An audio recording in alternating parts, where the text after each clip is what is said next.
All right, so today we are back in my garage and we have a little bit of a different trolley and rail system up here. We do have a tube rail with a chain cable.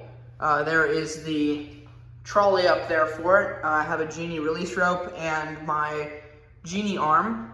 So, the opener that I have up here, you probably already know because it's in the title.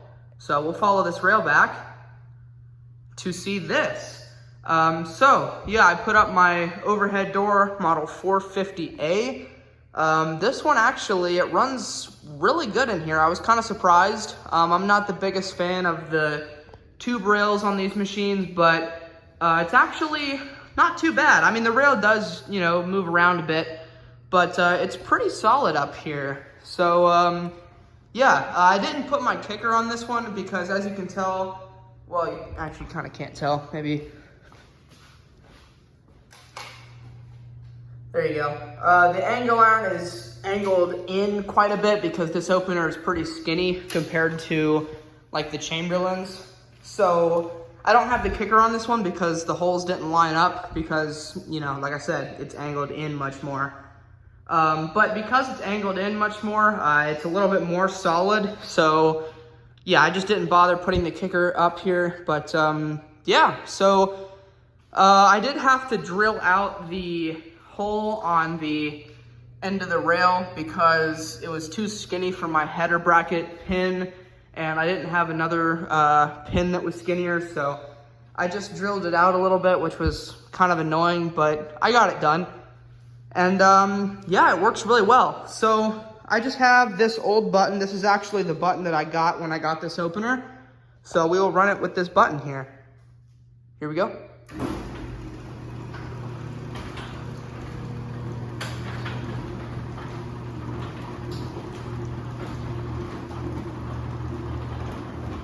So yeah, it's actually very smooth and quiet. Runs this door really nice. We'll go ahead and run this back down.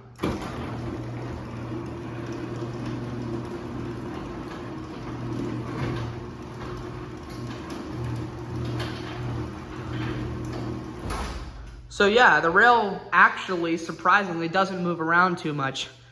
So there you can kind of see the limit that we have up there. The limit was actually they were pretty easy to set on this one. I just put that one right at the end of the chain because since it's a 7-foot opener, I just wanted it to open as far as I could. And for the down, I just kind of gauged where it would be, and I set the limit a little bit further down the chain. And then this one, you can actually, if you pull hard enough on the trolley, you can actually just open it by hand. You can do the same thing with like the Wayne Dalton Pro Drive. So I was able to just pull the door down, and actually I think,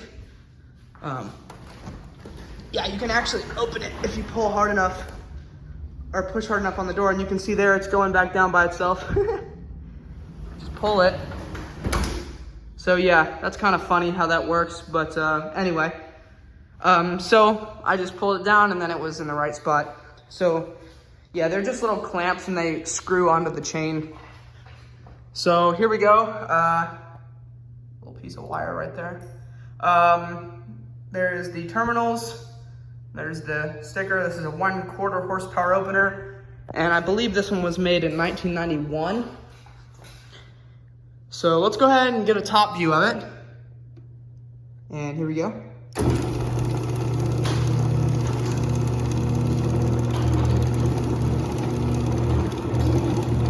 Kind of see that limit as it comes up.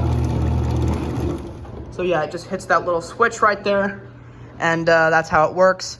Unfortunately, I don't have a remote that works with this one. This is 360 megahertz.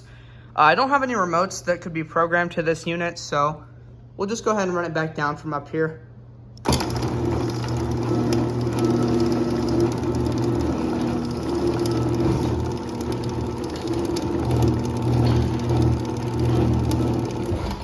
Something does vibrate a little bit. I don't know if it's this piece right here or what that is. You can kind of see the gear in there.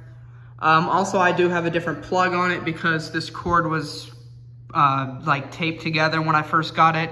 So the cord is a little shorter, but it was able to work up here. So yeah, I really like this machine. I haven't had it set up in forever, so I figured I would set it up here, and it runs really good. Also, as a side note, I was doing a little bit of research on this door recently, and I found out that the Mac name, that is actually a door company that is pretty much located right where I am. So yeah, it actually is a door company. I didn't know if that was a door company or if that was just like a dealer. But yeah, that is what brand of door this is. So this is a model 3630 for whatever that is. Desert tan is the color on the outside of it. So yeah, we'll go ahead and run this one without the door. So we'll just disengage that and we'll run it with the button again. Here it goes.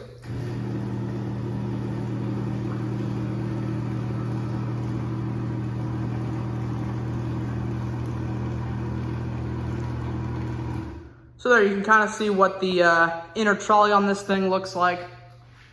We'll go ahead and pull that back up so that it'll re-engage when it goes back down. Here it goes.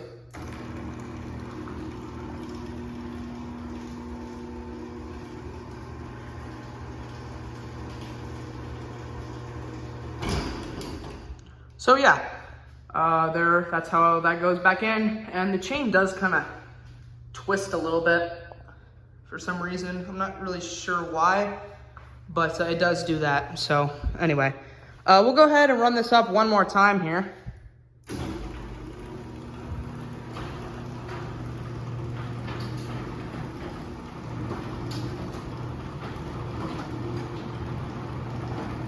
You can see it twists back when it goes up.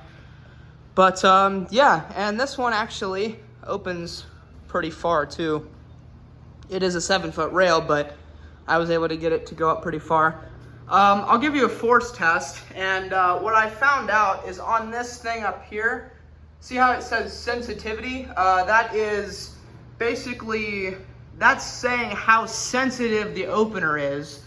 So when you turn it to the right, it actually means it's more sensitive, meaning that it puts less pressure to stop.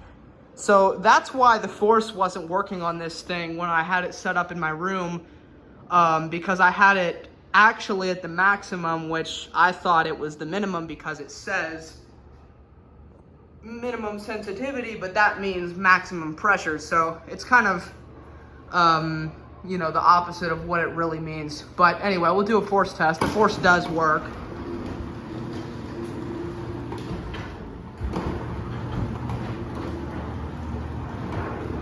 So yeah, it's a super quiet machine.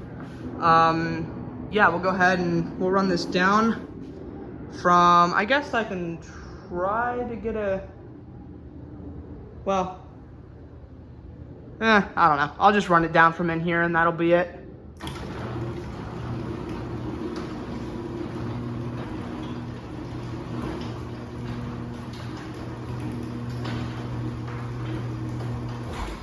You guys have seen the outside of my door enough times, you know what it looks like.